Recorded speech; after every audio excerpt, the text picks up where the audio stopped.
The Great Outdoors is a 1988 release comedy directed by Howard Deutsch. It's about a family who go on a holiday to a lake lodge in Wisconsin. The family consists of Chet, who's played by John Candy, and his wife Connie, and their two sons Buck and Ben. The two kids aren't particularly fussed about going. Sometimes you just got to go on these holidays that maybe you don't want to go on, just to keep your parents happy. Chet went there with his dad, so he feels like it's sort of a rite of passage to take his sons up there and, enjoy some time in the great outdoors. Not long after they've arrived at the cabin, their uninvited relatives arrive in the form of Roman and Kate, played by Dan Aykroyd and Annette Bening, and their two twin daughters as well, who are a little bit sort of Shining-esque, shall we say. Chet and his family are sort of a bit middle class, just got a regular station wagon and, don't have loads of money, whereas Roman, Dan Aykroyd's character, is driving a Mercedes as an investment banker and, lots of money and nice clothes. The first evening they're going to have a barbecue and Chet was just going to put hot dogs on, but Roman insists that, no, that's not good enough, let's have some lobster tails. So, that's basically the story of the film, is this sort of the culture clash between these two families and the misadventures they get up to. I mean, it's almost like a sort of National Lampoon thing. That's the main bulk of the film, is the clash between Chet and Roman and the hilarity that ensues from that. Yeah, so we're carrying on with the comedy route. We thought we'd do some comedy films, as it's dark and cold and wet. There's lots of awful things happening in the world. Exactly, so we thought we'd do some humour. The Great Outdoors, yeah, this one was actually written by John Hughes as well. Although it's like a lesser known John Hughes films. I mean, obviously John Hughes, if you think of John Hughes, you think of all the teen comedies he made in the 80s. I don't need to mention them all: Weird Science, The Breakfast Club, Ferris Bueller, loads of films he made. And I think, this one, it's not as remembered as some of those other films. Whether that's rightly so or not, well, we can discuss here. This is one I've seen a lot. I watched this a lot when I was younger. I had it on VHS, and I really enjoyed it. I really loved it. We did Ghostbusters 2 a couple of weeks ago, so obviously this is Dan Aykroyd again. These were actors that I grew up with, as you did too. We grew up with these actors, so John Candy and Dan Aykroyd, and I still really enjoy it. I think it's very funny. It's not as original, maybe, as some of other John Hughes' other films, and it certainly has its flaws in places, this film. But I still laughed watching it. And I think, Dan Aykroyd and John Candy, they're so good. They're such great comedy actors. That's why this kind of holds together quite a bit. I think it was panned, actually, when it first came out. The critics hated it. Yeah, they didn't like it. No, and I think it's kind of grown. I think maybe it grew from VHS sales and rentals. I mean, I think I first saw it, probably, again, a video rental. I don't think I've seen it since I was a kid. I remember bits of it. I remember the water skiing scene. There's the raccoons that raid the dustbins every night and they have subtitles. I vaguely remember that as well. It's just pretty family friendly, which I think a lot of comedies these days aren't. There's a lot of sort of gross out humour and stuff like that. Obviously in the 90s the Farrelly brothers sort of ruled comedy, but a lot of their stuff is not particularly suitable for kids. And then late 90s you had American Pie, and then you had a slew of teen comedies, again not really suitable for kids. So it was nice, I was able to watch it with my kids. They didn't really care for it, but they stuck with it. They liked the bit with the bear, so they didn't completely hate it. It felt a little bit thrown together in some parts. They are related, these two families, but you don't really find out how until the very end, almost. It was like I was constantly thinking, have I missed something? I don't know. I know these two families are related because the synopsis tells me they are, and it is mentioned as well early on that, we're relatives, but you don't really know exactly how. Whether there was, material that was cut out early on in the film. There's other stuff as well. There's the bit when they're fishing, which is all filmed right from the shore, so you can't see anyone's faces. Obviously there's audio over the top of it. That all feels a bit odd. The bit at night. Yeah. If you look at that scene, the backdrop, there was they weren't on location. They were clearly in the studio. You could see the seam in the middle of the and then at the right in the corner, it's a little bit wavy, where obviously it's not hung quite right. But that's movies. I think there was a lot of location stuff. There was also quite a lot of backlot stuff. Yeah. I think the cabins, obviously, they were built and filmed inside. Yeah, that just felt a bit out of place, because it was all just one steady shot, and they're basically fishing with leeches. It's a bit of a strange scene that feels almost inserted just to pad it out a bit. Then they wake up in the boat in the morning, and they're all covered in leeches, and that's it. And then that's the end of that scene, and it's like, why was that there? I don't really understand. And then it's after that where things sort of really deteriorate between the two families. Yeah. It's like, that was the moment? It just it doesn't make a lot of sense. So it feels like either there was a lot of reshoots, or when they got all the footage together, they went, this isn't working, we need to sort of cut this about a bit. I don't know. I mean, there was supposed to be a different ending involving a mechanical fish and a fishing boat, but they couldn't get the fish to work, so they had to change that, and that's where the bear came in. I don't know whether that meant other stuff had to be jettisoned and new stuff shot, and they couldn't go back to the location, or what. There's not a huge amount online about it, and there's obviously none of the DVD or anything releases have ever had extras. So it'd be interesting to know if there was a bit of stuff in behind the scenes that did make it difficult to get the film together in the end. I don't know. So it's written by John Hughes. It's directed by Howard Deutsch. I mean, these are two guys that did actually work together before. They worked together on Some Kind of Wonderful, and they also Pretty in Pink. So, John Hughes wrote those two films, and Howard Deutsch directed those two films. And it's interesting, if you look at the kind of styles of those two filmmakers as filmmakers, because obviously John Hughes directed a few of his films as well. He has a kind of a style, which I think Howard Deutsch movies are a little bit more, I would say mainstream, but they're just well-directed movies. I think he's very good with actors. I think he gets good performances out of his cast. John Hughes is obviously very influenced by other things. He's very influenced by maybe a lot of European cinema. There's a real kind of, you're talking about teen movies nowadays. Teen movies nowadays are not John Hughes films. They're very different to the stuff we got in the 80s, which were very much more real to life. There was a kind of a realism with them. Especially a film like, I haven't seen Some Kind of Wonderful for a long time, but I always liked that one. It's quite gritty out of the John Hughes films. It's interesting looking at the plot and the kind of the themes in there. That the themes and the plot are, it's odd because it's a little bit like Planes, Trains and Automobiles. You've got a similar pairing going on. So in that film, obviously you've got Steve Martin and John Candy, and they're these kind of very different people put together, which is very similar here. But then instead of the kind of, that's very, it's very offbeat, that film. The humour it's quite deadpan, and lots of the humour in that film. Whereas in this one, you don't get that, but what you do get is you get, like you say, you get that kind of National Lampoon's Vacation, the kind of crazy antics of those films you get in this one. So it's a kind of a pairing of two types of John Hughes films. Because also something else you get in this film that I don't like, and maybe I wasn't so bothered when I was younger, but so in this you get his son who meets this young woman, and there's this kind of relationship in there. So you do get the teen story that obviously John Hughes wrote a lot about, but in this it just feels so out of place.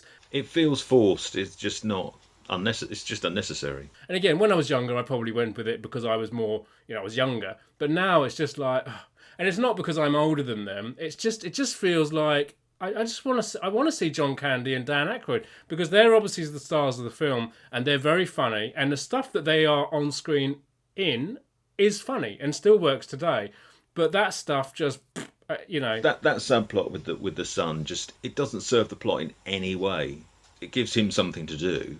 The only time it really sort of crosses over with the main plot is when they're at the restaurant and John Candy's eating a massive steak, and the son is late to meet the girl, and he keeps checking his watch, and we cut to her waiting around, going, "Oh, where is he?"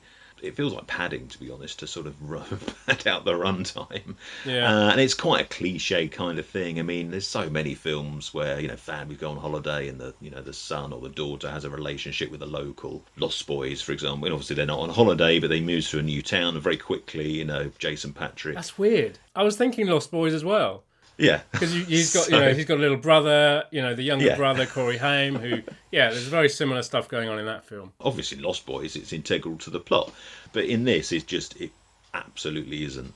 No disservice to the actors. They worked with what they had, but they had very little because it was just so tacked on to the film, or just to give the kid actors something to do.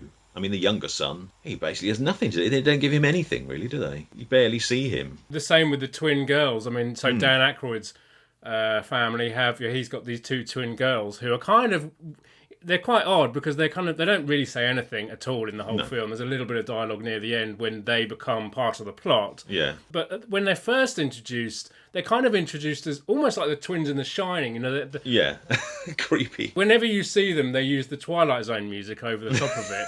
And they're kind of, they're made to be like the annoying two cousins that you're always like, oh, here, because there's a scene where they're first introduced. The boys are like, they're standing there, they're like, do you feel like there's something funny in the air? And they turn around and they're there. And they just, the camera zooms in quite quickly to them and plays the Twilight Zone music. They're in the Mosquito Coast with Yeah, they are. Yeah. Harrison Ford. What they do with what they've got, they do perfectly well. And the same can be said for Lucy Deakins, who plays Cammy, the love interest. Again, she was in another teen film from the 80s, The Boy Who Could Fly, which was one I used to like.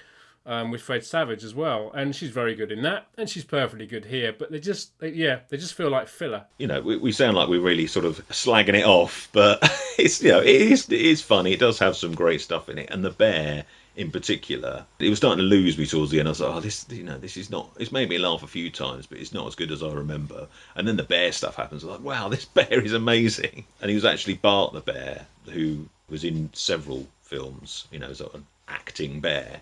Legends of the Fall and The Edge and things like that. He worked with Anthony Hopkins a couple of times. And I think he even presented at the Oscars as well, I think with Mike Myers, I believe, unless I'm remembering that wrong. So, he's really, amazingly well-trained bear. You can tell in the film because he's there with real people. There's a bit where he stood on a door and there's a person under that door. And he's jumping up and down. Whoever that... presumably it wasn't one of the actors. I'm guessing it was a stuntman or the guy that trains him. I don't know. But it's a big old bear to have stood on top of you. Unless there was some camera trickery or something. He wasn't really under there. I don't know. But it looked real enough to me. But, yeah, massive respect to the bear and the trainers. Because the bear stands up and it is huge. And it cuts to the back of it. And Dan Aykroyd's in the back like going, yes. Whoa! Again, they could separate them with glass or something. Whether they did, I don't know. Whether he worried he was, he was so well trained that Dan Aykroyd was happy to just stand there. Don't know, but it's or whether maybe they filmed them separately and then cut it together. I don't know, but it's done well enough that you can't tell that he wasn't. If he wasn't there at the same time, or there was something dividing them, or whatever, then you can't tell. Some of the best moments I think are with the bear. You just have to wait for quite a while till you get there. I did feel like we were kind of slagging it a little bit for a minute there, because I absolutely adored this film when I was younger, and I watched it a lot when I was younger. Don't know. again, because I like those actors, and it was one that I happened to pick up, and I still really enjoy. I think John Candy and Dan Aykroyd are great together. I have to say, I think when they're best is that when they're kind of, it's just them, and they're just kind of. Also what's interesting about this film is it does something else a couple of times at other John Hughes films, and that's breaking the fourth wall. And there's a moment later on where there's a gag on John Candy, and then when it turns out that it was a lie. He looks at the camera very slightly. It's very funny, and it's things like that. I love that kind of timing that these guys do so well. And the breaking the fourth wall thing is something John Hughes does a lot. Obviously, if you're a fan of Laurel and Hardy, that's kind of where, in comedy terms, that's maybe where that originated. I don't know, maybe people did that before, but Oliver Hardy made that famous. It's a thing that Ricky Gervais does in The Office. It's the looking at it's breaking that camera, it's looking through into the camera when someone does something stupid, and it's like, oh my god, I can't believe I've fallen for this idiot. And it's so funny when it's done well, and it's here a couple of times, and I think that's what that's what still holds up about this film. I think is the comedy stuff between Dan Aykroyd and John Candy. For the supreme performers they both are and were, in terms of John Candy, who obviously passed away, in the 90s. The wives are pretty good as well. They don't have as much to do, but they have a few funny moments. You've got Stephanie Ferracci, I think it is. I'm not sure exactly how you pronounce her surname. And then Annette Bening, which at first, I hadn't looked at the cast. I knew obviously it was John Candy and Dan Aykroyd, but I hadn't looked at the cast. And I didn't recognise her at first. It was actually her first film role anyway. I felt like she was very underused. They're not the stars of the film. It is a John Candy and Dan Aykroyd piece. But she's so good. And she's obviously, it was her first role, and that will be why. But obviously, she went on to have a great career, and she's so good in it. She's very funny as well. I think she's also a kind of comedic actress. It's a good cast. I think the four of them, let's miss out the kids for a second, I think the four of them really hold it together. So neither of us have it on DVD, but it is on Amazon Prime, because, we are doing the Amazon Prime movies at the moment, especially if you're in the UK. You can watch it on there for free. I recommend giving it a shot. It's not as original as much of the other John Hughes films. It feels a bit thrown together at times, but it's got some it's got some fun stuff in there. Yeah, it's definitely worth. It's 90 minutes. It'll give you a few laughs. Is there? Is it on Blu-ray? Is it on DVD? Yeah, there's a Blu-ray in the States and a few other countries. Again, nothing stunning, but it looks okay. No features on it. Obviously the DVDs in loads of different countries. Although I think all but one of them were non-anamorphic, so you'd have to stretch them to fill your telly. So I think there was a John Hughes collection in the States with Uncle Buck and Going Berserk, which is not one I'm familiar with particularly. Uncle Buck's a good John Candy flick as well. Because of course, John Candy and John Hughes also worked together a lot over the years. Planes, Trains and Automobiles, Uncle Buck, this one. He's in Home Alone. He turns up in Vacation. He's in that. He plays a security guard in National Lampoon's Vacation. And Career Opportunities, which is a really kind of... he's in it like tiny bit at the beginning. Jennifer Connelly film, which is really good. But it's another one that, people don't maybe realise they don't connect with John Hughes because it's a little bit under the radar. I know that for a scene where Jennifer Connelly rides on a horse or something, and lots of people seem to like that. Right, I can't remember. Like a rocking horse. Oh, yes, I know what you mean. Yeah. I can't imagine why they would enjoy that scene. But... Well, yes. So that was The Great Outdoors, and as always, if you enjoyed the video, let us know in the comments below. Hit the subscribe button there, and don't forget to push the bell for notifications. There's other videos to check out over here. Come and find us on Twitter, Facebook and Instagram, and join us next week for another video.